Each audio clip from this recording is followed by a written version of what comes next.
हरे कृष्णा, राधे राधे। श्रोताओं, आज हम श्रवण करेंगे भागवत गीता पाठ का 5वां अध्याय। 5वें अध्याय में भगवान कर्म फल और त्याग कर्म योगी के लक्षण, कर्म मार्ग और योग त्याग मार्ग और योग, इन सब के बारे में बड़े सुंदर तरीके से बताते हैं। और जो उनके 100 से कहते हैं, केशव, पहले आप त्याग की प्रेरणा देते हैं और फिर निस्वार्थ कर्म करने की प्रशंसा करते हैं। अब आप ही मुझे सही सही बता दें कि दोनों मार्गों में कौन सा मार्ग अधिक अच्छा है। भगवान बड़े ही सीधे तरीके से उत्तर देते हैं। पाठ्य कर्म का संन्यास और कर्म को निस्वार्थ भाव से करना, यह दोनों ही मार्ग आत्मा की मुक्ति की ओर ले जाने वाले हैं। लेकिन इन दोनों मार्गों में से कर्म को त्यागने से कर्म को निस्वार्थ भाव से करना कहीं अधिक अच्छा है। जो व्यक्ति ना तो कर्म के फल की इच्छा करता है और ना ही कर्म के फल से ग्रहण करता है, यह समझना चाहिए कि उसमें सदा संन्यास की भावना भरी हुई है, क्योंकि सभी धंधों और सभी प्रकार की दोनों से मुक्ति होने के कारण वह संसार बंधन सरलता और आसानी से टूट जाता है। संन्यास और कर्म करने को अलग अलग यानी बताते हैं, बल्कि पंडित यह नहीं बताते तो कोई भी इनमें से किसी एक में भी अच्छी तरह से जुड़ जाता है। वह दोनों ही मार्गों का फल पाने का हकदार है। वह यह फल उसे मिलता भी है। कर्म का त्याग करने वाले जिस पद तक पहुँचते हैं, जिस स्थिति तक पहुँचते हैं, कर्म करने वाले भी उसी पद, उसी स्थिति तक पहुँच जाते हैं। जो कोई भी इस बात को समझ लेता है कि संन्यास और कर्म के मार्ग एक ही हैं, वह सही समझता है। लेकिन संन्यास को योग के बिना प्राप्त कर पाना बेहद कठिन है। यह बिल्कुल घास के ढेर से सुई खोजने जितना कठिन है। जो मुनि योग में निष्ठापूर्वक लगा हुआ है, वह शीघ्र ही ब्रह्मा को पा लेता है।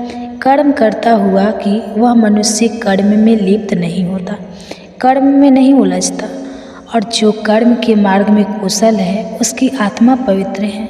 जो अपनी आत्मा का स्वामी है, जिसने अपनी सभी इंद्रियों को जीत लिया है, जिसकी आत्मा सभी प्राणियों की आत्मा और परमात्मा बन गई है, जो मनुष्य भगवान के साथ एक हो गया है और जो सत्य की अच्छी तरह जानता है, वह अपने सभी इंद्रियों का और उन इंद्रियों के विषयों का प्रयोग करता हुआ, वह देखता हुआ, सुनता हुआ और सूता सूता और चढ़ा हुआ चलता हुआ, स्वप्न देखता हुआ और सांस लेता हुआ सदा यह समझता है कि मैं खुद कुछ नहीं कर रहा हूँ। बोलते हुए, विसर्जन करते हुए, ग्रहण करते हुए, आंखें खोलते हुए और मोड़ते हुए, वह यह समझता है कि केवल इंद्रियां ही इंद्रियों के विषय में लगी हुई है और मैं कुछ नहीं कर रहा हूँ।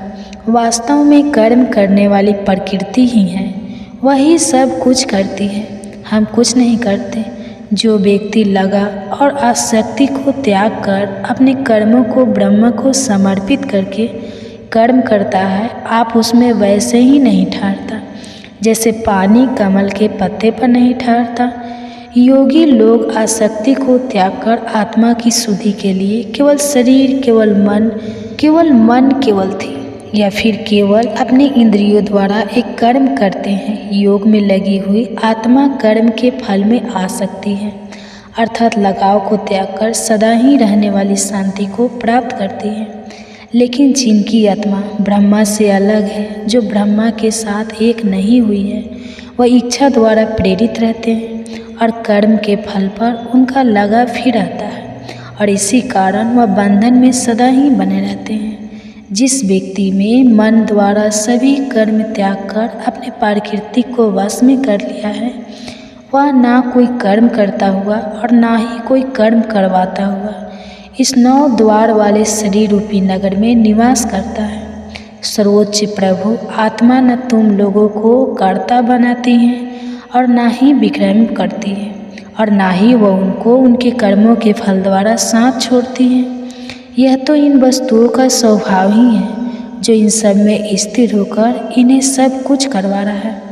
लेकिन मनुष्य के ज्ञान पर अज्ञानता का पर्दा पड़ा हुआ है, इसलिए प्राणी मोह में फंसे हुए रहते हैं अपने के कारण वह सत्य को देख नहीं पाते, लेकिन जिन लोगों ने ज्ञान द्वारा अपने मोह और अपने अज्ञान का पर्दा हटा दिया है, उनके लिए ज्ञान उनकी आत्मा को वैसे ही प्रकाशित कर देता है जैसे सूर्य सारे संसार को प्रकाशित कर देते हैं, जिससे सब कुछ साफ साफ दिखाई देने लगता है और तब वह सत्य को देख पाते हैं।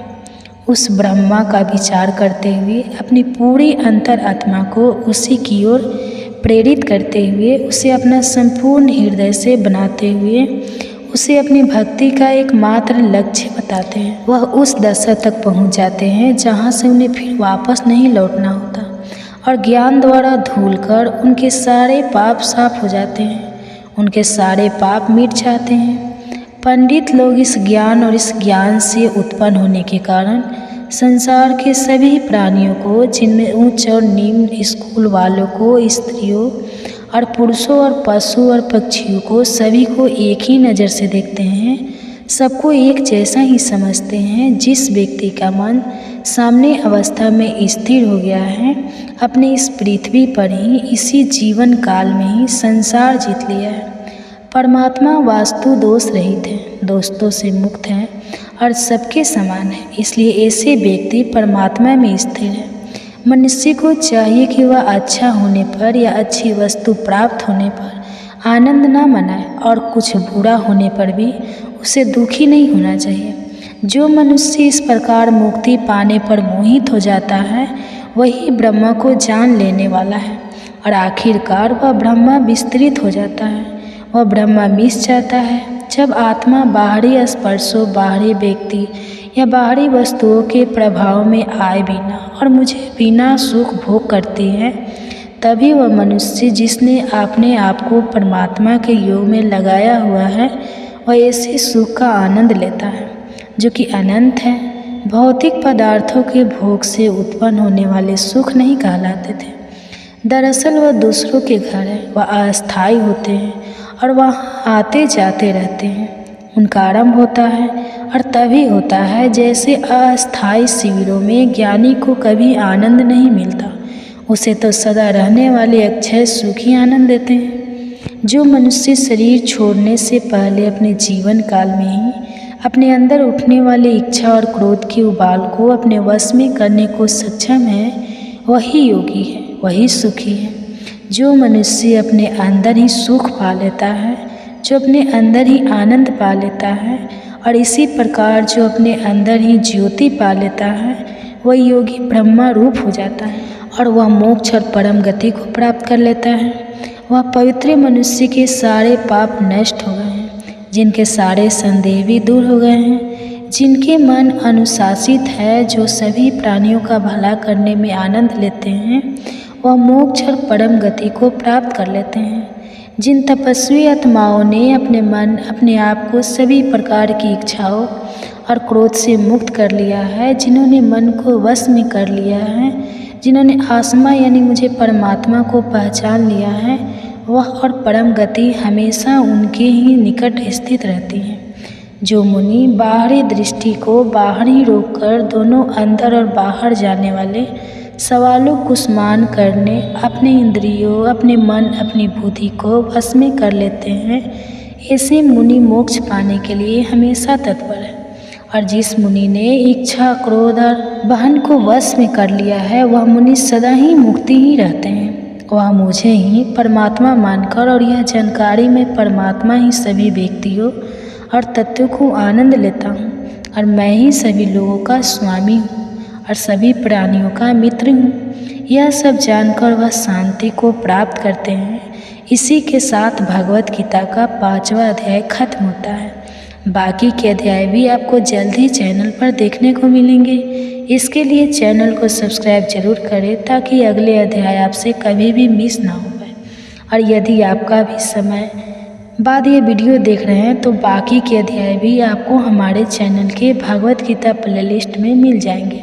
और कमेंट्स में आपको हमारे द्वारा किया गया यह लॉन्ग्स कैसा लगा ज़रूर बताएं। तो मैं मिलूँगा आपको अगले अध्याय में। तो आप सुनिए अर्जुन को किस तरह प्रोत्साहित करते हैं युद्ध के लिए श्री कृष्ण। भागवत गीता के चौथे अध्याय में भगवान ब्रह्मा विद्या की प्राचीन परंपरा के बारे में बताते हैं। वह पूर्ण जन्म के बारे में भी बताते हैं। जब जब धर्म का नाश और अधर्म पड़ने लगता है तब भगवान अवतार रूप धारण करते हैं।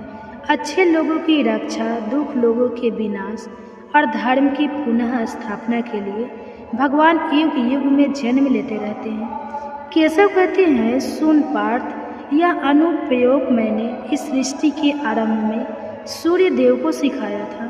सूर्य देव ने इसे अपने पुत्र और मनुष्य के पिता मुल्लू को सिखाया था और मनु ने इस राजा इक्ष्वाकु को सिखाया था। इस प्रकार इस परंपरागत योग को राज ऋषियों ने एक दूसरे से सीखा था और अंत में बहुत समय और कई युग बीत जाने पर लोग इस युग को भूल गए हैं और यह योग इस दृष्टि से लुप्त हो गया है। वही प्राचीन योग जो सबसे गहरा उस रहस्य है, वही तुझे मैंने आज बताया है, क्योंकि तू मेरा भक्त भी है और सखा भी है और तू इस दिव्य में कुछ समझ सकता है। यह सुनकर अर्जुन दुविधा में पड़ जाते हैं और केशव से कहते हैं, लेकिन केशव, सूर्य देव का जन्म तो आपसे बहुत ही पहले हुआ था और आपका जन्म सूर्य देव के जन्म से बहुत शुभ हुआ था, तो फिर मैं ये कैसे समझाऊं कि वास्तव में आप नहीं सूर्य देव को सिखाया था। श्री भगवान अर्जुन को समझाते हैं, सुन पार्थ, तेरे और मेरे इससे पहले भी बहुत से जन्म हो चुके हैं। मैं उन सब धर्मों को जानता हूँ, लेकिन तू नहीं जानता था, जबकि मैं अनजान हूँ और मेरी आत्मा भी अनिश्वर है। जबकि वह सभी प्राणियों का ईश्वर हूँ, फिर भी मैं अपनी ताकत का मास्टर लेकर अपनी ही योग माया द्वारा अस्तित्व में आता रहता हूँ। जब जब धर्म का पतन होता है और अधर्म में पड़ जाता है, जब जब पाप पड़ जाता है, तब मैं अवतार रूप धारण करता हूँ। अच्छे लोगों की रक्षा, बूढ़े लोगों के विनाश और धर्म की स्थापना के लिए युग युग में जन्म लेता रहता हूँ। जो व्यक्ति मेरे त्रियुग जन्मों और कर्मों को सच्चे प्रकार से जान लेता है, वह शरीर छोड़ने के बाद कभी भी जुर्म नहीं लेता, बल्कि वह मेरे पास चला आता है।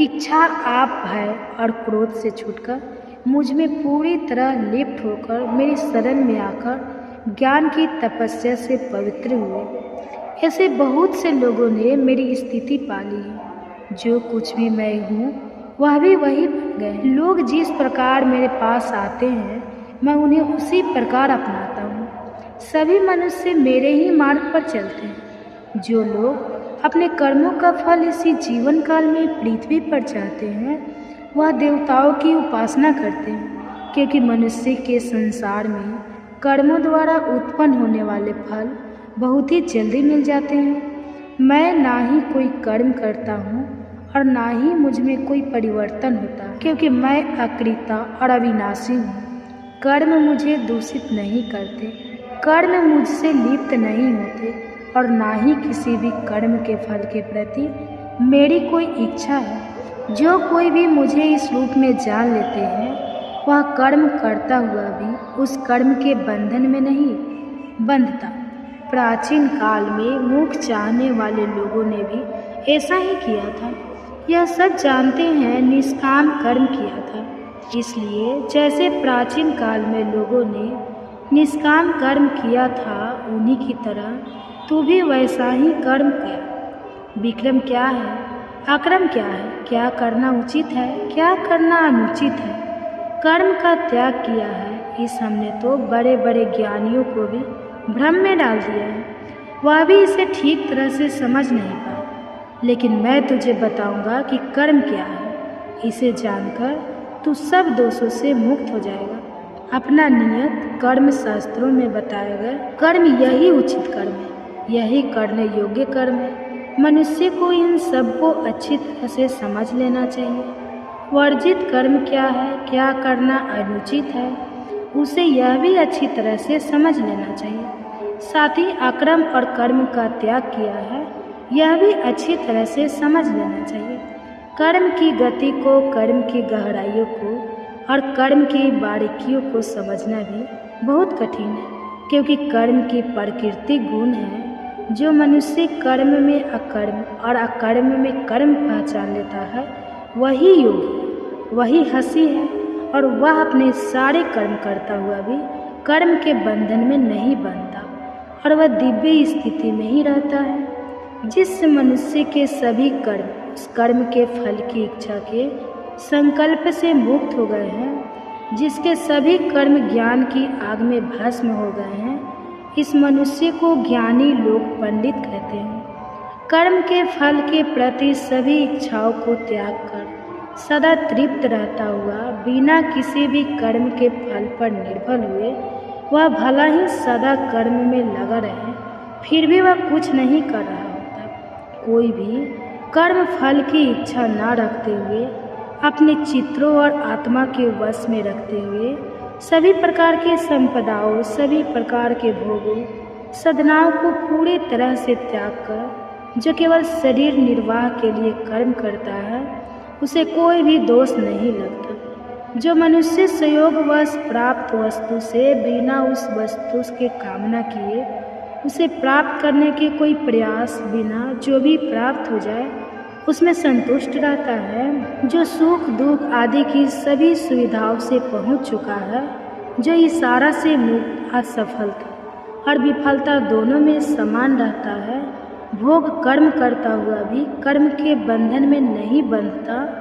जो कर्म को यज्ञ समझकर करता है, जिसका मन मजबूती से ज्ञान में स्थिर हो चुका है, जो ज्ञान ऊपर की तरह से टिक गया है, जो मुक्त हो चुका है, जिसके कर्म के फल के प्रति सभी इच्छाएं और लगाव भी समाप्त हो चुके हैं, ऐसे मनुष्य का कर्म पूरी तरह ब्रह्मलीन हो जाता है। उसके लिए अर्पण करने वाला परमात्मा है, अर्पित की जाने वाली वस्तु भी परमात्मा है।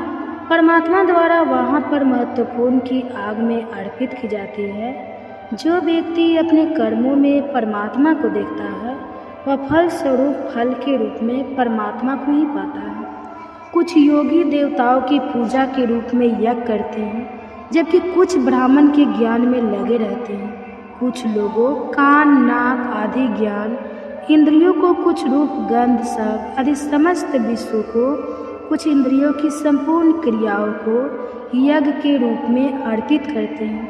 कुछ अपनी भौतिक संपत्ति को, कुछ अपनी तपस्या को, तो कुछ अपने योग अब तो यज्ञ के रूप में अर्पित करते हैं। जबकि कुछ जिन्होंने अपने मन को वश में कर लिया है और कठोर व्रत धारण किए हैं, वह अपने अध्ययन को, ज्ञान को यज्ञ के रूप में अर्पित करते हैं। कुछ लोग प्राणायाम में लगे रहते हैं, तो कुछ अपने आहार को नियमित करके अपने प्राण रूप श्वासों में अर्पण करते हैं। ये सबके साथ व्यंग के ज्ञाता है, यह सभी जानते हैं कि यज्ञ क्या है, और यज्ञ में जीवन द्वारा उनके सारे पाप भी नष्ट हो जाते हैं, उनके सारे पाप मिट जाते हैं। जो लोग याग के बाद बचे हुए पवित्र अनुज्ञा की पवित्र प्रसाद को खाते हैं वह सनातन ब्रह्मा को प्राप्त करते हैं, लेकिन जो व्यक्ति जबकि नहीं करते उनके लिए यह संसार ही नहीं, फिर उन्हें पर लोक कैसे मिल सकता है।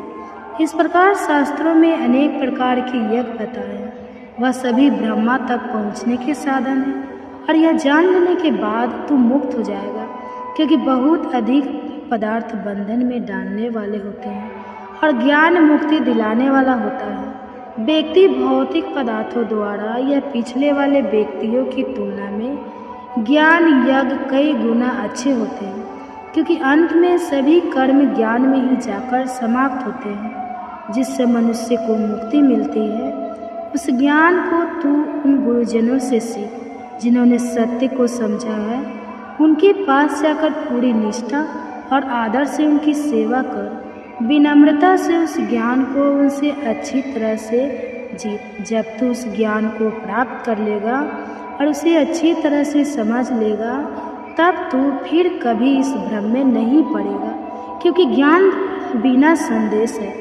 तो सब जीवों को पहले अपने अंदर फिर मेरे अंदर स्थिर देगा, चाहे तो सबसे बड़ा पापी ही क्यों ना हो, फिर भी तो ज्ञान की नौका द्वारा पापों के बड़े से बड़े समुद्र को भी पार कर जाएगा। जैसे जल उठने पर आघात अपने ईंधन को रात कर देती है, वैसे ही ज्ञान की आग की सभी कर्मों को भस्म कर देती है और मनुष्य को उन कर्मों के बंधन से भी मुक्त कर देती है। इस पृथ्वी पर ज्ञान जैसी पवित्र वस्तु, ज्ञान जैसा पवित्र तत्व और कोई नहीं है। योग द्वारा सिद्ध हुआ मन के समय आने पर स्वयं ही अपने अंदर इस ज्ञान को पा लेता है। जिस व्यक्ति में श्रद्धा है, जो इस ज्ञान को पाने में तत्पर है और जिसने अपनी सभी इंद्रियों को जीत लिया है, वह ज्ञान को पा लेता है और ज्ञान को पाकर वह परम शांति को भी पा लेता है। लेकिन जो मनुष्य अज्ञानी है, इसमें श्रद्धा ही नहीं है, वह नष्ट होकर ही रहेगा। ऐसे व्यक्ति के लिए ना तो यह संसार है, ना उसके लिए यह लोक है और ना ही उसे सुख मिल सकता है। जिसने योग द्वारा सभी कर्मों को त्याग दिया है, जिसने ज्ञान द्वारा अपने सारे संदेश से नष्ट कर दिए हैं, ऐसे व्यक्ति ने अपनी आत्मा पर अधिकार पा लिया है। उसे मैं कर्म बंधन में कभी नहीं बांधता। इसलिए हे पार्थ, इस अज्ञान से उत्पन्न अपने हृदय में बैठे हुए संदेह को तू ज्ञान रूपी तलवार से काटकर पूरी तरह नष्ट करके योग की स्थिति मिट जाता। उठ और युद्ध के लिए खड़ा हो जा। इसी के साथ भागवत गीता का 4था अध्याय खत्म होता है। बाकी के अध्याय भी आपको जल्द ही चैनल पर देखने को मिलेंगे। चैनल को सब्सक्राइब जरूर करें ताकि अगले अध्याय आपसे कभी भी मिस ना हो पाए। और यदि आप काफ़ी समय बाद ये वीडियो देख रहे हैं तो बाकी के अध्याय आपको हमारे चैनल के भगवत गीता प्लेलिस्ट में मिल जाएंगे। और कमेंट्स में आपको हमारे द्वारा किया गया यत्न कैसा लगा यह ज़रूर बताएं। तो मैं मिलूँगा आपको अगले अध्याय में। तब तक के लिए जय श्री कृष्ण। आप सुनिए भागवत गीता में अर्जुन से क्या कहते हैं श्री कृष्ण। खुद कर्म करती है, आत्मा कर्म नहीं करती, लेकिन अहंकारवश मनुष्य अपने आप को कर्ता समझने लगता है। हमारा शत्रु कोई और नहीं बल्कि हमारी ही इच्छा और क्रोध है, इसलिए इन दोनों पर नियंत्रण रखना आवश्यक है। अर्जुन के शव से कहते हैं, माधव, यदि आप समझते हैं कि बुद्धि का मार्ग सकाम कर्म के मार्ग से अधिक अच्छा है, तो आप मुझे यह भयंकर कर्म करने को या भयंकर युद्ध लड़ने को क्यों कहते हो? ऐसी बातों से आप मेरे मन को भ्रमित कर रहे हो। लेकिन मुझे निश्चित तौर से वह एक बात बता दो कि जिसे करने से मेरी अधिक से अधिक भलाई हो। श्री कृष्ण उत्तर देते हैं, सुन, बाद इस दुनिया के आरंभ से मैंने मुक्ति 12 का होता है। चिंतन करने वाली गहरी सोच करने वालों के लिए ज्ञान का मार्ग बताया है और कर्म करने वालों के लिए शर्मनाक बताया है। कर्म से बचने से या तो कर्म को ना करने से कोई व्यक्ति कर्म से मुक्ति नहीं पा सकता और ना ही कर्म के त्याग से उसे कभी सिद्धि मिल सकती है, क्योंकि कोई भी व्यक्ति क्षण भर के लिए भी कर्म किए बिना नहीं रह सकता। प्रत्येक व्यक्ति को प्रकृति से उत्पन्न अपने गुणों के कारण मजबूर होकर कर्म करना ही पड़ता है। जो लोग अपने कर्म इंद्रियों को ऊपर से जो जबरदस्ती रोक लेते हैं, लेकिन अपने मन में इन्हें इंद्रियों के विषय के बारे में सोचते रहते हैं, ऐसे लोग भटकते हुए वह खुद को धोखा दे रहे हैं। उनका यह आचरण बस एक झूठी है। वह व्यक्ति श्रेष्ठ है जो मनुष्य अपने मन से अपनी इंद्रियों को वश में करने में लगे रहते हैं। इसलिए पार्थ, तेरे लिए जो कर्म नियत है, तेरा जो कर्म नियत है तो उसे ही कर। बिना कर्म के तू तेरा यहाँ श्रीयंत्र वह भी नहीं हो सकता। इस संसार में यज्ञ के रूप में किए जाने वाले कर्म, यह बिना निस्वार्थ के किए गए कर्म ही बंधन के मुक्त है और इन्हें करने से मनुष्य कभी भी किसी भी प्रकार के बंधन में नहीं बनता। अन्य सभी कर्म बंधन में डालने वाले हैं। इसलिए पार्थ, सभी प्रकार के लगाव को त्याग कर तो यज्ञ की भावना से बिना स्वार्थ के अपना सभी कर्म करता है। जो सृष्टि के आरंभ में प्रजापति ने प्राणियों और यज्ञ दोनों को उत्पन्न किया था और कहा था कि द्वारा तुम फल फूलो, यह यज्ञ तुम्हारी मनचाही इच्छाओं को पूरा करने वाले होंगे। यज्ञ से खुश होकर देवता तुम्हें वह संभोग देते रहेंगे जो तुम चाहते हो, लेकिन जो व्यक्ति इन सुखों को अकेला ही भोगता है और इनसे देवताओं को और दूसरे को नहीं देता, वह तो निश्चित तौर पर ही चोर है। जो लोग यज्ञ से बचे हुए हैं, यज्ञ के पवित्र प्रसाद को खाते हैं, वह सब पापों से छूट जाते हैं। लेकिन जो केवल अपने लिए ही भोजन पकाते हैं और अकेले ही खाते हैं, वह समझो पाप ही खाते हैं। सभी प्राणी अन्न से उत्पन्न होते हैं, अन्य वर्षा से उत्पन्न होती है। वर्षा योग उसे और यज्ञ कर्म से उत्पन्न होता है। कर्मों का फल मूल ब्रह्म है और ब्रह्मा का जन्म परमात्मा से होता है। इसलिए उत्सव अपने ब्रह्मचर्य में स्थित रहते हैं। इस संसार में जो व्यक्ति चलाने में सहायता नहीं देता, वह तो दुष्ट स्वभाव वाले व्यक्ति होते हैं। लेकिन जो मनुष्य आत्मा में ही आनंद लेते हैं, जो आत्मा में ही संतुष्ट रहते हैं और जो आसमान में वितरित है, इसके लिए कोई भी ऐसा कार्य नहीं है जो करना जरूरी हो। इस संसार में ऐसे व्यक्ति के लिए कोई भी चीज़ ऐसी कुछ भी नहीं रहती जो इसके द्वारा किए गए कर्मों से प्राप्त होनी हो या फिर उन कर्मों द्वारा प्राप्त होना हो। तो हो ना हो जो उसने यह नहीं हो, वह किसी भी प्राणी पर अपने स्वार्थ के लिए निर्भर नहीं रहता। इसलिए बात तो हमेशा बिना लगा निस्वार्थ भाव से कर्म करता है और कर्म करते जाओ, क्योंकि बिना लगा बिना स्वार्थ करता हुआ मनुष्य ही भगवान को प्राप्त होता है। क्योंकि लगाव नहीं करना चाहिए मनुष्य को। अज्ञानी भी ऐसा ही निस्वार्थ कार्य करें, परम गति तक पहुँचते हैं। तो मैं भी उन्हीं की तरह निस्वार्थ कर्म करते रहना चाहिए। और वैसे भी जन कल्याण और संसार की व्यवस्था बनाए रखने के उद्देश्य से भी तुझे कर्म करना चाहिए कि लोग जैसा आचरण करते हैं, आम लोग भी वैसा ही करने लगते हैं। वह जैसे आदर्श पेश करते हैं, जनसाधारण उसी का अनुसरण करते हैं। अब तो मुझे ही देख, बाद 3 लोकों में ऐसा कोई कर्म नहीं है जो करना जरूरी हो, और न ही ऐसी कोई वस्तु है जो मुझे प्राप्त ना हो या मुझे प्राप्त करनी हो। फिर भी मैं कर्म करने में लगा ही रहता हूँ, क्योंकि यदि मैं निस्वार्थ सावधान होकर कर्म गुरु और कर्म करना छोड़ दूँ, तो जो कि लोग मेरे ही मार्ग पर चलते हैं, तो वह लोग भी कम कर्म करना छोड़ देंगे। और जब लोग कर्म करना छोड़ देंगे तो संसार में अराजकता फैल जाएगी। यह संसार ही नष्ट हो जाएगा और मैं खुद ही समस्त प्रजा के विनाश का कारण बन जाऊंगा। ऐसा कभी ना हो, इसलिए मैं हमेशा ही कर्म करने में लगा रहता हूँ। होनी को चाहिए कि वह सत्ता आम कर्म में लिप्त अज्ञानी व्यक्ति के मन को विचलित ना करे। योग की भावना से कर्म करने वाले को चाहिए कि वह दूसरों को भी वैसा ही निष्काम कर्म के मार्ग पर लगाए। समझ ले कि हमारे सभी कर्म प्रकृति के गुणों द्वारा ही किए जा रहे हैं, परंतु जिस मनुष्य का मन अहंकार से भरा हुआ है, वह उस अहंकार के वश में होने के कारण खुद को कर्ता समझने लगता है। स्वयं वही, लेकिन कर्ता जो प्राकृतिक है, परंतु जो व्यक्ति प्रकृति के गुणों और उन गुणों के कार्य क्षेत्र के भूत के सत्य को समझ लेता है, और साथ में जो यह भी समझ लेता है कि प्रकृति के गुण ही अपने अपने कार्य क्षेत्र में कम करते रहते हैं, तो कर्म गुण इंद्रियों के विषय में भी कर्म करते रहते हैं, तब यह जाना आसक्ति नहीं होती। लेकिन जो व्यक्ति अपने प्राकृतिक गुणों की इन क्रियाओं से भ्रमित हो जाते हैं, वही इन क्रियाओं में आसक्त हो जाते हैं और उनमें ही उन्नत जाते हैं, उन्हें बंध जाते हैं और बुरी तरह से उलझ जाते हैं। सच्चे और पूर्ण ज्ञान को जानने वाले व्यक्ति को उन्हें मूढ़ और अज्ञानी व्यक्ति के मन को विचलित नहीं करना चाहिए, जिनका ज्ञान अधूरा है और जो केवल थोड़ा सा ही जानते हैं। इसलिए हे पार्थ, अपने सभी कर्मों को पूरी तरह अपहरण करके अपनी चेतना को आत्मा में स्थिर करके अपनी सभी इच्छाओं को, अपने सभी अहंकार को भी मिटा दे और अपने इस मानसिक बुखार, इस संकोच को छोड़कर तो युद्ध कर। जो लोग पूरी श्रद्धा से मेरे उपदेश का पालन करते हैं, वह कर्मों के सभी बंधनों से छूट जाते हैं।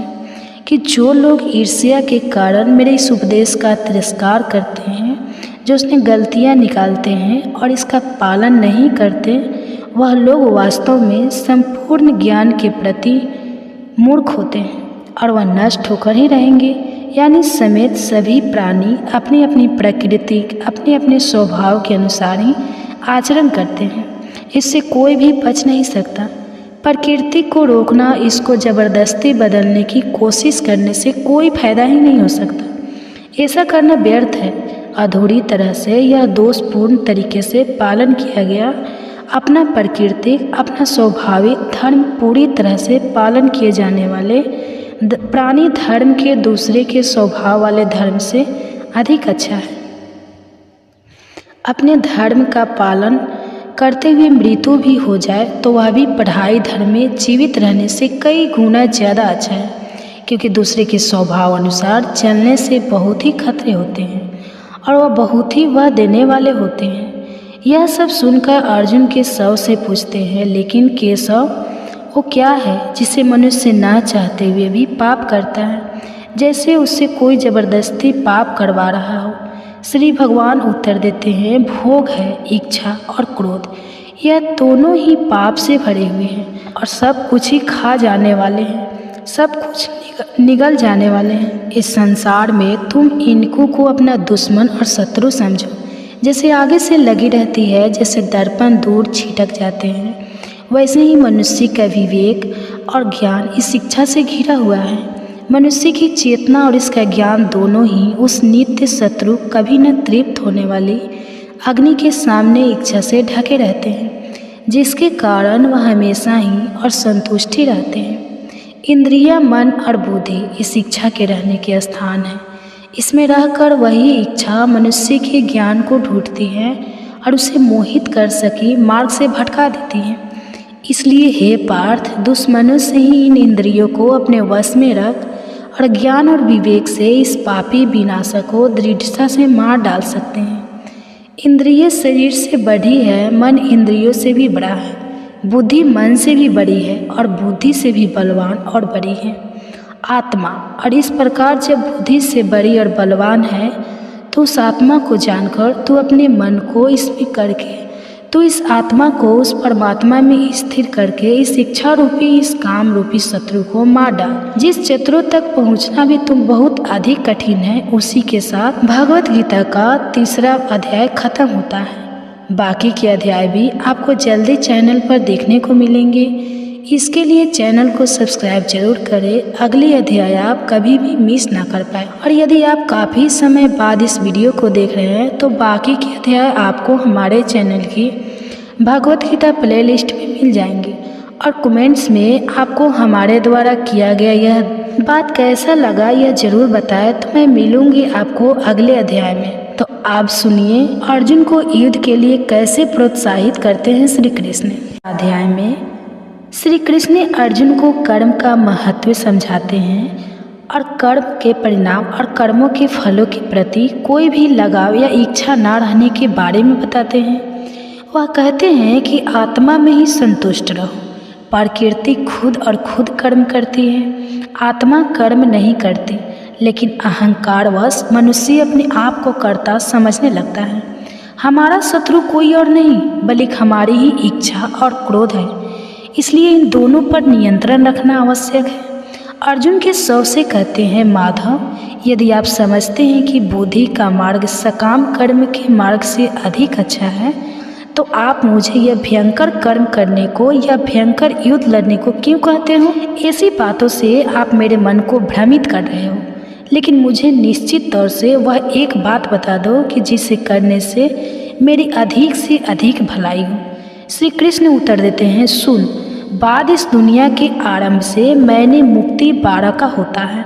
चिंतन करने वाली, गहरी सोच करने वालों के लिए ज्ञान का मार्ग बताया है और कर्म करने वालों के लिए शर्मनाक बताया है। कर्म से बचने से या तो कर्म को ना करने से कोई व्यक्ति कर्म से मुक्ति नहीं पा सकता और ना ही कर्म के त्याग से उसे कभी सिद्धि मिल सकती है, क्योंकि कोई भी व्यक्ति क्षण भर के लिए भी कर्म किए बिना नहीं रह सकता। प्रत्येक व्यक्ति को प्रकृति से उत्पन्न अपने गुणों के कारण मजबूर होकर कर्म करना ही पड़ता है। जो लोग अपने कर्म इंद्रियों को ऊपर से जो जबरदस्ती रोक लेते हैं, लेकिन अपने मन में इन्हें इंद्रियों के विषय के बारे में सोचते रहते हैं, ऐसे लोग भटकते हुए वह खुद को धोखा दे रहे हैं। उनका यह आचरण बस एक झूठी है। वह व्यक्ति श्रेष्ठ है जो मनुष्य अपने मन से अपनी इंद्रियों को वश में करने में लगे रहते हैं। इसलिए पार्थ, तेरे लिए जो कर्म नियत है, तेरा जो कर्म नियत है तो उसे ही कर। बिना कर्म के तू तेरा यहाँ श्रीयंत्र वह भी नहीं हो सकता। इस संसार में यज्ञ के रूप में किए जाने वाले कर्म, यह बिना निस्वार्थ के किए गए कर्म ही बंधन के मुक्त हैं और इन्हें करने से मनुष्य कभी भी किसी भी प्रकार के बंधन में नहीं बनता। अन्य सभी कर्म बंधन में डालने वाले हैं। इसलिए पार्थ, सभी प्रकार के लगाव को त्याग कर तो यज्ञ की भावना से बिना स्वार्थ के अपना सभी कर्म करता है। जो सृष्टि के आरंभ में प्रजापति ने प्राणियों और यज्ञ दोनों को उत्पन्न किया था और कहा था कि द्वारा तुम फल फूलो, यह यज्ञ तुम्हारी मनचाही इच्छाओं को पूरा करने वाले होंगे। यज्ञ से खुश होकर देवता तुम्हें वह संभोग देते रहेंगे जो तुम चाहते हो। लेकिन जो व्यक्ति इन सुखों को अकेला ही भोगता है और इनसे देवताओं को और दूसरे को नहीं देता, वह तो निश्चित तौर पर ही चोर है। जो लोग यज्ञ से बचे हुए हैं, यज्ञ के पवित्र प्रसाद को खाते हैं, वह सब पापों से छूट जाते हैं। लेकिन जो केवल अपने लिए ही भोजन पकाते हैं और अकेले ही खाते हैं, वह समझो पाप ही खाते हैं। सभी प्राणी अन्न से उत्पन्न होते हैं, अन्य वर्षा से उत्पन्न होती है। वर्षा योग उसे और यज्ञ कर्म से उत्पन्न होता है। कर्मों का फल मूल ब्रह्म है और ब्रह्मा का जन्म परमात्मा से होता है। इसलिए उत्सव अपने ब्रह्मचर्य में स्थित रहते हैं। इस संसार में जो व्यक्ति चलाने में सहायता नहीं देता, वह तो दुष्ट स्वभाव वाले व्यक्ति होते हैं। लेकिन जो मनुष्य आत्मा में ही आनंद लेते हैं, जो आत्मा में ही संतुष्ट रहते हैं और जो आसमान में वितरित है, इसके लिए कोई भी ऐसा कार्य नहीं है जो करना जरूरी हो। इस संसार में ऐसे व्यक्ति के लिए कोई भी चीज़ ऐसी कुछ भी नहीं रहती जो इसके द्वारा किए गए कर्मों से प्राप्त होनी हो या फिर उन कर्मों द्वारा प्राप्त होना हो। तो हो ना हो, जो उसने यह नहीं हो, वह किसी भी प्राणी पर अपने स्वार्थ के लिए निर्भर नहीं रहता। इसलिए बात तो हमेशा बिना लगा निस्वार्थ भाव से कर्म करता है और कर्म करते जाओ, क्योंकि बिना लगा बिना स्वार्थ करता हुआ मनुष्य ही भगवान को प्राप्त होता है। क्योंकि लगाव नहीं करना चाहिए मनुष्य को। अज्ञानी भी ऐसा ही निस्वार्थ कार्य करें, परम गति तक पहुँचते हैं। तो मैं भी उन्हीं की तरह निस्वार्थ कर्म करते रहना चाहिए। और वैसे भी जन कल्याण और संसार की व्यवस्था बनाए रखने के उद्देश्य से भी तुझे कर्म करना चाहिए कि लोग जैसा आचरण करते हैं, आम लोग भी वैसा ही करने लगते हैं। वह जैसे आदर्श पेश करते हैं, जन साधारण उसी का अनुसरण करते हैं। अब तो मुझे ही देख, बाद 3 लोकों में ऐसा कोई कर्म नहीं है जो करना जरूरी हो, और न ही ऐसी कोई वस्तु है जो मुझे प्राप्त ना हो या मुझे प्राप्त करनी हो। फिर भी मैं कर्म करने में लगा ही रहता हूँ, क्योंकि यदि मैं निस्वार्थ सावधान होकर कर्म गुरु और कर्म करना छोड़ दूँ, तो जो कि लोग मेरे ही मार्ग पर चलते हैं, तो वह लोग भी कम कर्म करना छोड़ देंगे। और जब लोग कर्म करना छोड़ देंगे तो संसार में अराजकता फैल जाएगी। यह संसार ही नष्ट हो जाएगा और मैं खुद ही समस्त प्रजा के विनाश का कारण बन जाऊंगा। ऐसा कभी ना हो, इसलिए मैं हमेशा ही कर्म करने में लगा रहता हूँ। होनी को चाहिए कि वह सत्ता आम कर्म में लिप्त अज्ञानी व्यक्ति के मन को विचलित ना करे। योग की भावना से कर्म करने वाले को चाहिए कि वह दूसरों को भी वैसा ही निष्काम कर्म के मार्ग पर लाए। समझ ले कि हमारे सभी कर्म प्रकृति के गुणों द्वारा ही किए जा रहे हैं, परंतु जिस मनुष्य का मन अहंकार से भरा हुआ है, वह उस अहंकार के वश में होने के कारण खुद को कर्ता समझने लगता है। स्वयं वही, लेकिन कर्ता जो प्राकृतिक है, परंतु जो व्यक्ति प्रकृति के गुणों और उन गुणों के कार्य क्षेत्र के भूत के सत्य को समझ लेता है, और साथ में जो यह भी समझ लेता है कि प्रकृति के गुण ही अपने अपने कार्य क्षेत्र में कम करते रहते हैं, तो कर्म गुण इंद्रियों के विषय में भी कर्म करते रहते हैं, तब यह जाना आसक्ति नहीं होती। लेकिन जो व्यक्ति अपने प्राकृतिक गुणों की इन क्रियाओं से भ्रमित हो जाते हैं, वही इन क्रियाओं में आसक्त हो जाते हैं और उनमें ही उन्नत जाते हैं। उन्हें बंध जाते हैं और बुरी तरह से उलझ जाते हैं। सच्चे और पूर्ण ज्ञान को जानने वाले व्यक्ति को उन्हें मूढ़ और अज्ञानी व्यक्ति के मन को विचलित नहीं करना चाहिए, जिनका ज्ञान अधूरा है और जो केवल थोड़ा सा ही जानते हैं। इसलिए हे पार्थ, अपने सभी कर्मों को पूरी तरह अपहरण करके, अपनी चेतना को आत्मा में स्थिर करके, अपनी सभी इच्छाओं को, अपने सभी अहंकार को भी मिटा दे और अपने इस मानसिक बुखार, इस संकोच को छोड़कर तो युद्ध कर। जो लोग पूरी श्रद्धा से मेरे उपदेश का पालन करते हैं वह कर्मों के सभी बंधनों से छूट जाते हैं। कि जो लोग ईर्ष्या के कारण मेरे इस उपदेश का तिरस्कार करते हैं, जो उसमें गलतियां निकालते हैं और इसका पालन नहीं करते, वह लोग वास्तव में संपूर्ण ज्ञान के प्रति मूर्ख होते हैं और वह नष्ट होकर ही रहेंगे। यानी समेत सभी प्राणी अपनी अपनी प्रकृति, अपने अपने स्वभाव के अनुसार ही आचरण करते हैं। इससे कोई भी बच नहीं सकता। प्रकृति को रोकना, इसको जबरदस्ती बदलने की कोशिश करने से कोई फायदा ही नहीं हो सकता। ऐसा करना व्यर्थ है। अधूरी तरह से यह दोषपूर्ण तरीके से पालन किया गया अपना प्राकृतिक, अपना स्वाभाविक धर्म पूरी तरह से पालन किए जाने वाले प्राणी धर्म के दूसरे के स्वभाव वाले धर्म से अधिक अच्छा है। अपने धर्म का पालन करते हुए मृत्यु भी हो जाए तो वह भी पढ़ाई धर्म में जीवित रहने से कई गुना ज़्यादा अच्छा है, क्योंकि दूसरे के स्वभाव अनुसार चलने से बहुत ही खतरे होते हैं और वह बहुत ही वह देने वाले होते हैं। यह सब सुनकर अर्जुन केशव से पूछते हैं, लेकिन केशव वो क्या है जिसे मनुष्य ना चाहते हुए भी पाप करता है, जैसे उससे कोई ज़बरदस्ती पाप करवा रहा हो। श्री भगवान उत्तर देते हैं, भोग है, इच्छा और क्रोध, यह दोनों ही पाप से भरे हुए हैं और सब कुछ ही खा जाने वाले हैं, सब कुछ निगल जाने वाले हैं। इस संसार में तुम इनको को अपना दुश्मन और शत्रु समझो। जैसे आगे से लगी रहती है, जैसे दर्पण दूर छिटक जाते हैं, वैसे ही मनुष्य का विवेक और ज्ञान इस इच्छा से घिरा हुआ है। मनुष्य की चेतना और इसका ज्ञान दोनों ही उस नित्य शत्रु, कभी न तृप्त होने वाली अग्नि के सामने इच्छा से ढके रहते हैं, जिसके कारण वह हमेशा ही और संतुष्टि रहते हैं। इंद्रिया, मन और बुद्धि इस इच्छा के रहने के स्थान है। इसमें रहकर वही इच्छा मनुष्य के ज्ञान को ढूंढती है और उसे मोहित कर सके मार्ग से भटका देती है। इसलिए हे पार्थ, दुश्मनों से ही इन इंद्रियों को अपने वश में रख और ज्ञान और विवेक से इस पापी विनाशक को दृढ़ता से मार डाल सकते हैं।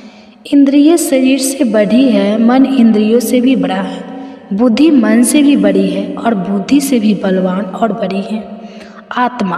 और इस प्रकार जब बुद्धि से बड़ी और बलवान है तो उस आत्मा को जानकर तू अपने मन को इसमें करके तो इस आत्मा को उस परमात्मा में स्थिर करके इस इच्छा रूपी, इस काम रूपी शत्रु को मार डाल। जिस शत्रु तक पहुंचना भी तुम बहुत अधिक कठिन है, उसी के साथ भगवत गीता का 3रा अध्याय खत्म होता है।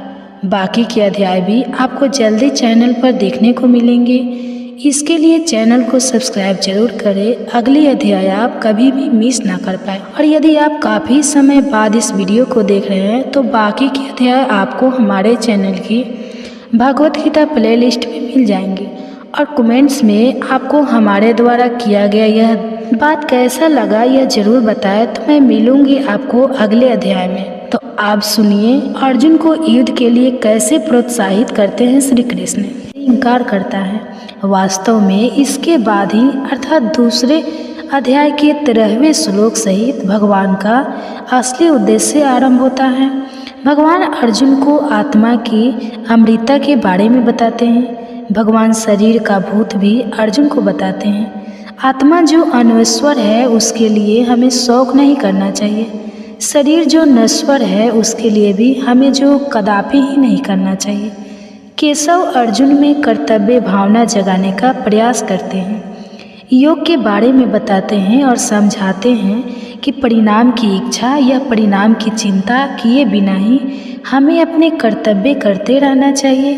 भगवान स्थिर बुद्धि वाले व्यक्ति की विशेषता का भी वर्णन करते हैं। अर्जुन दुखी मन से अपने रथ बैठा है, उसकी आँखों में आंसू है, वह करुणा और संकट से ग्रस्त है। तब उसे किसमिस कहते हैं पाठ, या तुम्हें क्या हुआ है? इस गंभीर संकट और परीक्षा की स्थिति में यह अज्ञानता और संकोच कहाँ से आए हैं? यह अज्ञान और संकोच तुम जैसे श्रेष्ठ मनोबल को वीर योद्धा के लिए बिल्कुल भी उचित नहीं है। ऐसा आचरण ना तुम्हें स्वर्ग देगा, ना ही व्यक्ति बल्कि पृथ्वी पर तुम्हारे जीवन को कलंकित कर देगा और यश की जगह तुम्हें उपसेयस देखा। इस प्रकार के दुर्बलता और कायरता तुम्हारे जैसे योद्धाओं पर बिल्कुल भी शोभा नहीं देती। इस मन की तुच्छ दुर्बलता को त्याग दो और उठो, युद्ध के लिए खड़े हो जाओ। अर्जुन के मन में संकोच फिर भी बना रहता है और वह यह सबसे कहते हैं, ये केशव, भीष्म और द्रोणा दोनों ही मेरे लिए पूजनीय हैं। इन दोनों पर मैं कैसे वार कर पाऊंगा? यह दोनों पर मैं कैसे बाण चला पाऊंगा? इन दोनों पूर्ण ऊपर मैं बात चलाऊं। इससे अच्छा होगा कि मैं संसार में भिक्षा मांगकर, जो भले ही वह अपने फायदे का ही सोच रहे हैं, लेकिन वह मेरे गुरु हैं, और अपने गुरुजनों पर मजबूत कैसे करूं और उन्हें मार कर मैं इस सांसारिक सुख को कैसे भोग पाऊंगा, जो कि उन्हीं के रक्त से लाल होंगे। और हम तो यह भी नहीं जानते कि हमारी भलाई किस में है, हमारी जीत में या उनकी जीत में। धृतराष्ट्र के जिन पुत्रों को मारने के बाद हम शायद जीना भी न चाहें, वह हमारे सामने युद्ध के लिए तैयार खड़े हैं। भावुकता और संकोच ने मेरे वीर स्वभाव को दुर्बल बना दिया है और मुझे पूरी तरह से जकड़ रखा है। मेरा कर्तव्य क्या है? मुझे क्या करना चाहिए? मैं समझ नहीं पा रहा हूँ। इसलिए मैं तुमसे विनती करता हूँ, मुझे सही निश्चित तौर से बताओ। मेरी भलाई इसमें है। मैं तुम्हारा शिष्य हूँ, तुम्हारी शरण में आया हूँ। मुझे अपनी शरण में लो, उच्च शिक्षा दो। चाहे मैं धन दौलत से भरी इस पृथ्वी का राजा केवल ना बन जाऊँ, जहाँ ना ही मेरा कोई शत्रु हो और ना ही मेरा कोई बराबरी का हो। चाहे मैं स्वर्ग के देवताओं का भी राजा योग न बन जाऊँ, तो भी मुझे कुछ ऐसा दिखाई नहीं देगा जो मेरी इंद्रिय और मेरे मन को दुखी पहुंचाने वाले, कमज़ोर करने वाले इस श्लोक को कर सके। यह कहते हुए अर्जुन ने संदेशक से कहा कि मैं युद्ध नहीं करूंगा। तब दोनों सेनाओं के बीच उस हताश निराश से भरी हुई अर्जुन से केशव हंसते हुए कहते हैं, बात तो उनके लिए शोक कर रहा है, उनके लिए तुम्हें कदापि शोक नहीं करना चाहिए। और साथ ही तो ज्ञान की भी बात करता है, लेकिन जिन्हें सच्चा ज्ञान है वह किसी के लिए भी शोक नहीं करते, ना तो उनके लिए जो जीवित है और जो उनके लिए मर चुका है। कोई भी उस समय नहीं था जब तू नहीं था, और या मैं नहीं था, या यह सब राजा नहीं थे। नहीं, आगे कोई ऐसा समय आएगा जब हम सब नहीं रहेंगे, जब आत्मा एक शरीर में बचपन, जवानी, बुढ़ापे के दौर से गुजरती है। वैसे ही शरीर के मरने के बाद आत्मा तक दूसरा शरीर धारण कर लेना भी उसी दौर का ही एक हिस्सा है।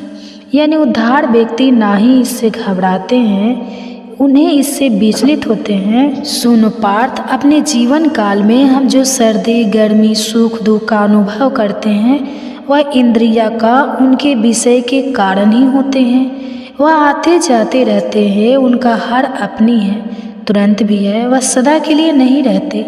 इसलिए तू इन सबको धीरज से सहन करना सीख। इन सबको तू बर्दाश्त करना भी। वह धीर शांत मनुष्य जिन पर इसका कोई असर नहीं होता, जिन्हें यह दुखी और विचलित नहीं करती थी। जो दुख और सुख दोनों में समान रहता है, वह अपने आप को अमृत जीवन बनाने के लिए योग्य बनाता है। सत्य के ज्ञान को जानने वाले ने यह समझ लिया है, इस तत्व है जो कि सनातन और अमर है, जो कि कभी नष्ट ही नहीं हो सकता, और असत्य वह है जिसे नष्ट होना ही है। यह भी रह नहीं सकता जिस आत्मा से यह सारा विश्व, ये सारी सृष्टि में व्याप्त है, उस आत्मा का अंश कभी संभव ही नहीं है और ना ही हो सकता है। इस अविनाशी आत्मा का विनाश कोई नहीं कर सकता। कहते हैं कि शरीरधारी आत्मा का निवास स्थान शरीर नश्वान है और इस सब का अंत होता ही है। आत्म संयम तो सनातना है, आत्म अमर नश्वर और चम्मच से भी बाहर है। समझ से भी परे हैं। इसलिए युद्ध जो यह सोचता है वह मरता है, और जो यह नहीं सोचता वह महाराज जाने वाला है। वह दोनों ही सत्य को नहीं जानते, क्योंकि आत्मा ना तो किसी को मानती है और ना ही किसी से मारी जा सकती है। जान ले तो पार्थ, तो तुम किसी को मारोगे और ना ही तुमसे कोई मारा जाएगा। आत्मा का जन्म ही नहीं होता और ना ही आत्मा कभी मरती है। यह हमेशा थी और हमेशा ही रहेगी।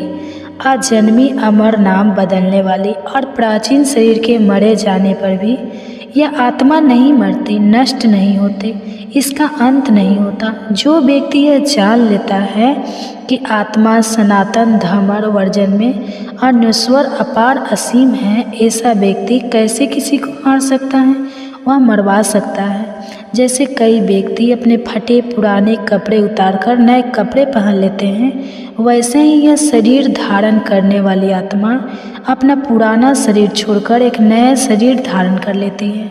कोई भी शस्त्र आत्मा को भेज नहीं सकता, आग इसे जला नहीं सकती, जल इसे कीड़ा नहीं करा सकता और वायु इसे सुखा नहीं सकती।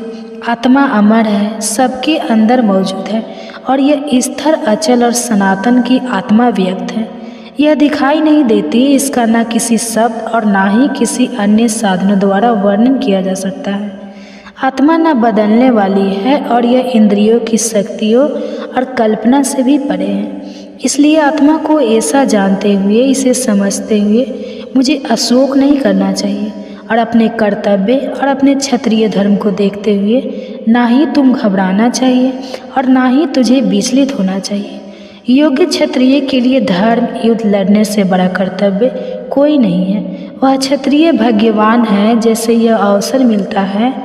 तेरा सौभाग्य है कि तुझे ऐसा धर्म जो दूर लड़ने का सौभाग्य मिला है। यह धर्म जीते लिए स्वर्ग के द्वार खोल रहा है। ऐसा मौका तू मत खो, और अगर तू ऐसा मौका गंवा देगा, अगर तू उधर नहीं लड़ेगा तो अपने कर्तव्य ऊर्जा किसे तो करेगा, साथ ही साथ पाप का भागी बनेगा और हमेशा हमेशा के लिए लोग तेरे इस अध्यक्ष की बातें किया करेंगे।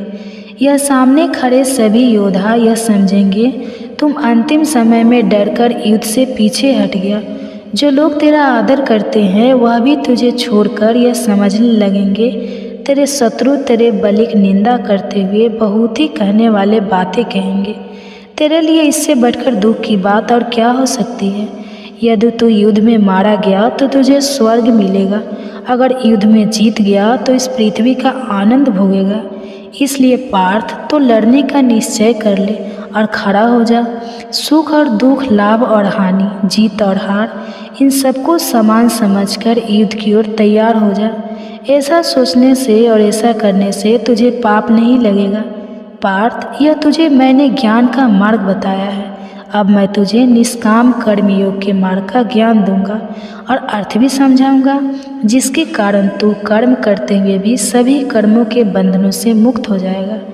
इस निष्काम कर्म योग के मार्ग में दिए गए किसी भी कर्म का कभी भी नाश नहीं होता, ना ही इसे कोई कभी भी बाधा आती है और ना ही इससे कभी कोई आहत होती है। इस कर्म योग रूपी धर्म का थोड़ा सा आचरण, इस मार्ग पर चला हुआ छोटे से छोटा कदम भी मनुष्य के बड़े से बड़े बैंक की रक्षा करती है। इस कर्म योग के मार्ग पर वाले दृढ़ संकल्प वाले लोगों की बुद्धि तो एक ही होती है, अर्थात वह एक ही दिशा में केंद्रित भी होती है, जबकि अनिश्चित और चंचल मन वाले लोगों की बुद्धि एक न होकर अनेक शाखाओं में बड़ी होती है। उनके विचार भी बिखरे हुए होते हैं और अनंत होते हैं। अज्ञानी लोग फूलों जैसी सुंदर वाणी बोलते हैं और जो शास्त्र के शब्दों में ही आनंद लेते हैं, वह शास्त्रों के वाद विवाद और कर्म कांड की क्रियाओं में ही उलझे रहते हैं, जिसके कारण वह समझते हैं इसके अलावा और कुछ नहीं है। उनका मन उनकी स्वार्थी कामनाओं से भरा रहता है। वह भोग और ऐश्वर्य को भी स्वर्ग मानते हैं। ऐसे लोग अपने सभी कर्म आनंद और शक्ति पाने के ही उद्देश्य से ही करते हैं, उनके कर्मों के फल के रूप में करते हैं। उनके कर्मों के फल के रूप में उनका बार बार जन्म होता है। जिनके मन आनंद और शक्ति पाने में लगे रहते हैं और जिनके मन ऐश्वर्य और भोग द्वारा हर लिए गए हैं, ऐसे लोगों की बुद्धि आत्मा में आकर नहीं हो पाती, आत्मा में अच्छी तरह से टिक नहीं पाती। पार्थ, वेदों का विषय तो 3-2 नौकरियों से ही है, 2-3 गुणों से भी ऊपर ऊर्जा, सुख दुख, लाभ हानि, जीत हार जैसे सभी दुखों से मुक्त होकर सदा अपनी सच्ची आत्मा स्थिर हो। वस्तुओं को जोड़ने, इकट्ठा करने की और फिर एक सुरक्षित रखने की चिंता को भी छोड़ दे और केवल आत्मा को प्राप्त कर आत्मा का ज्ञान वाले पर, ब्रह्मा ज्ञान पाने पर, ऐसे ज्ञानी व्यक्ति को सभी वेदों के ज्ञान का उतना ही उपयोग रह जाता है जितना उपयोग चारों ओर बढ़ आ जाने पर वे कह रह जाता है। आत्मज्ञान में वेदों का ज्ञान भी समाया हुआ है। समझ ले पार्थ, तेरा अधिकार केवल कर्म करने का ही है, तेरा अधिकार केवल कर्म करने पर ही है। उस कर्म के फल पर तेरा अधिकार बिल्कुल भी नहीं है। तेरा उद्देश्य कर्मों का फल कभी भी नहीं होना चाहिए और कर्म को त्यागने की इच्छा कभी भी तेरे मन में नहीं आनी चाहिए। इसलिए पार्थ, तो सभी प्रकार के लाभ लपेट को त्याग कर अपने मन को सफलता और विफलता इन दोनों में समान रखते हुए इस योग में स्थिर होकर अपना कर्म करता जा। निष्काम कर्म बुद्धि योग भी कहते हैं। काम कर हमसे बुद्धि योग अधिक श्रेष्ठ है, तो बुद्धि योग में ही शरण ले। जो लोग अपने कर्मों के फल की इच्छा रखते हैं वह लोग तो दे नहीं होते हैं, वह निचले दर्जे के लोग होते हैं। जिस व्यक्ति ने अपनी बुद्धि को भ्रम से जोड़ दिया है वह अच्छे और बुरे दोनों प्रकार के कर्मों से मुक्त हो जाते हैं। इसलिए तो योग में जुट जाए तो सभी कर्मों को कुशलता से करने का ही नाम है। जिन लोगों ने अपनी बुद्धि को ब्रह्म से जोड़ दिया है उन्होंने अपनी बुद्धि को ब्रह्म से मिलाकर एक कर लिया है, और जिन्होंने कर्मों से मिलने वाले सभी फलों भी त्याग दिया है वह लोग जन्म के बंधन से छूटकर उस परम पद को पा लेते हैं जहाँ उनके सभी कष्टों का अंत हो जाता है। तब तेरी बुद्धि मोह के घने जंगल, मोह के दलदलों को पार कर लेगी। तब तू सबके प्रति उदासीन हो जाएगा। तो कुछ तूने अभी सुना है और जो कुछ भी सुनने के लिए बाकी है, जब तेरी बुद्धि वेद शास्त्रों के शाब्दिक ज्ञान से ऊपर उठ जाएगी और आत्मा स्थिर हो जाएगी, आत्मा मिट जाएगी, तब योग प्राप्त हो जाएगा और तभी तुझे आत्मा का दर्शन भी हो जाएगा। केशव के वचन सुनने से अर्जुन की बेचैनी कम हुई और कुछ शांत हुआ, लेकिन उसके मन में अधिक जानने की जिज्ञासा उठी और उसे केशव से पूछा, हे केशव, जिस व्यक्ति की बुद्धि स्थिर हो गई है, जिसने परमात्मा को पा लिया है, वह व्यक्ति कैसा होता है?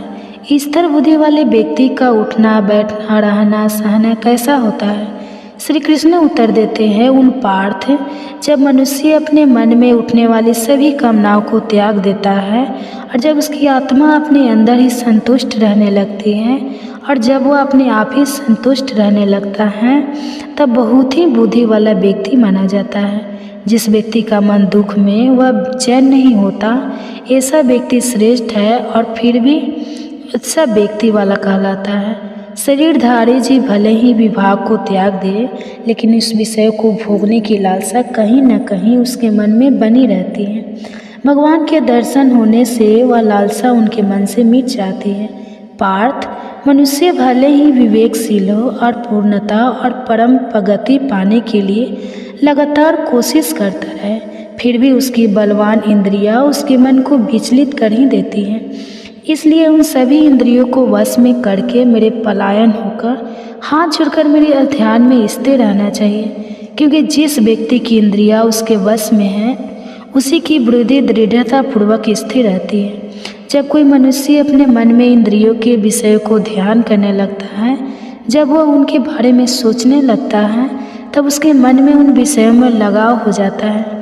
लगाव से इच्छा उत्पन्न होती है, इच्छा से क्रोध उत्पन्न होता है और क्रोध मनुष्य को नष्ट कर देता है।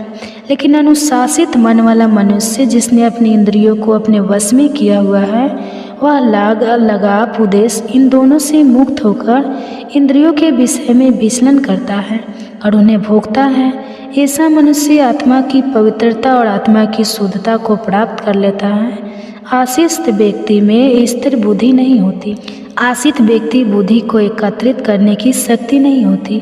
जिसमें एकाग्रता नहीं है उसे शांति नहीं मिलती और जो शांति नहीं है उसे सुख भी नहीं मिल सकता। ऐसे व्यक्ति को सुख मिलना असंभव है। जब मन भटकते इंद्रियों के पीछे भागता है तो वही इंद्रियां मनुष्य की समझ को वैसे ही हर लेती है जैसे जल में चलने वाली नौका को तेज हवाएं सही रास्ते से भटका कर साथ ले जाती हैं। लेकिन जब मनुष्य अपनी इंद्रियों को सभी ओर से अपनी ओर खींच लेता है तभी उसकी बुद्धि दृढ़ता से स्थिर हो जाती है। सभी प्राणियों के लिए जब रात होती है तब संयमित तो जाते रहते हैं और जब सभी प्राणियों के लिए जागने का समय होता है तो वह इस प्राणी के लिए रात होती है। जैसे नदियों से पानी चारों ओर से सदा भरते रहने पर भी समुद्र हमेशा अचल और शांत रहते हैं, वैसे ही जिस मनुष्य की सभी कामनाएं उसके अंदर बिना उसे विपरीत किए और उसके बिना उसके कोई विकार उत्पन्न किए उसमें समाती रहे और वह समुद्र की तरह हमेशा ही स्थिर और शांत रहे, उसे सच्ची शांति मिलती है। और जो इच्छाओं के पीछे भागता रहता है उसे शांति कभी नहीं मिलती। शांति मनुष्य को तभी मिलती है जब वह सभी इच्छाओं को त्याग देता है, जब उसे किसी भी रिमाइंड लगाव नहीं रहता और जब उसे अहंकार की भावना भी नहीं रहती। पार्थ यह दिव्य है, ब्रह्मा को प्राप्त करने की स्थिति है। जो इसे एक बार प्राप्त कर लेता है वह फिर कभी मुंह में नहीं रहता। इस स्थिति में रहकर मनुष्य परमात्मा के परम आनंद को प्राप्त कर लेता है। इसी के साथ भगवत गीता का दूसरा अध्याय खत्म होता है। बाकी के अध्याय भी आपको जल्दी चैनल पर देखने को मिलेंगे। इसके लिए चैनल सब्सक्राइब जरूर करके रखें ताकि अगले अध्याय आपसे मिस ना हो। और यदि आप काफ़ी समय बाद इस वीडियो के देख रहे हैं तो बाकी के अध्याय आपको हमारे चैनल के भगवत गीता प्लेलिस्ट में मिल जाएंगे। और कमेंट्स में आपको हमारे द्वारा किया गया यह तन कैसा लगा यह ज़रूर बताएं। तो मिलूँगा आपको अगले अध्याय में, तब तक के लिए